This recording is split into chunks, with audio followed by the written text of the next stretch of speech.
Shalom. This week's Sedra is Sedra Shoftim. My relationship with God is personal. I don't share details of the relationship, and I don't tell others about the topics I discuss with God.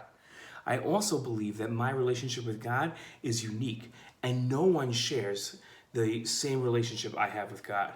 It would be offensive if someone tried injecting themselves into my relationship with God.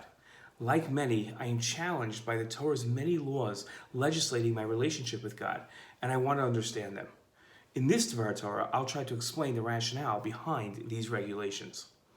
Our Sedra concludes with the following verses and warnings. When you approach a town to attack it, you shall offer terms of peace.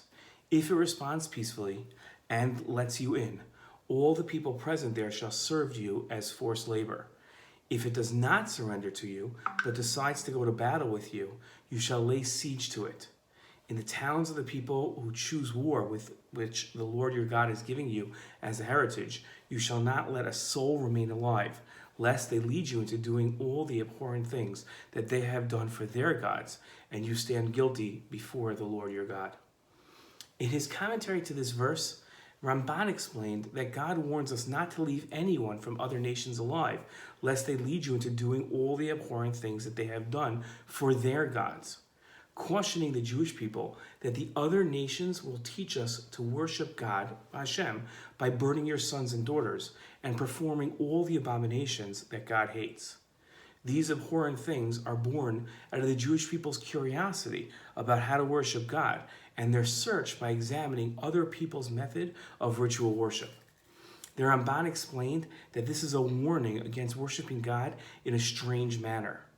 Earlier in his commentary, the Ramban explained a warning that stated, you shouldn't do the same as Gentiles do to their idols. That this isn't a warning not to worship idols, but rather not to worship God in the manner that idolaters worship their God. From the Ramban's comments, it becomes clear that the prohibition of idol worship includes two different laws. The first is not worshiping false gods, idols. The second is not worshiping God, Hashem, in ways that the Gentiles worship their false gods. What's the problem with worshiping God in the same way as an idolater worships their false god? Why not copy the best practices of other religions? Maimonides wrote, it's forbidden to hesitate before transgressing the Shabbat laws on behalf of a person who's dangerously ill. Watch the connection. As reflected in the interpretation of the phrase, of which a person shall perform to live through them, as to live through them and not to die through them. Chai behem. This teaches that the judgments of the Torah do not bring vengeance to the world. They're not revenge, but rather bring mercy, kindness, and peace to the world. Concerning those non-believers who say that administering such treatment, like treating the ill on Shabbat, constitutes a violation of Shabbat and is forbidden, one applies the verse as punishment.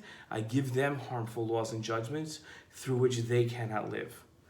Listen to the lesson. The Torah's laws that regulate worship of God aim to create a world of justice, peace, and kindness. These laws don't legislate how a Jew worships God and interfere with one's personal relationship with God as much as enhances the relationship by creating a more meaningful existence. One's relationship with God remains personal, but is sanctified by laws. That's why our relationship with God is regulated and legislated, because it creates a much better world for all of us. Shabbat Shalom.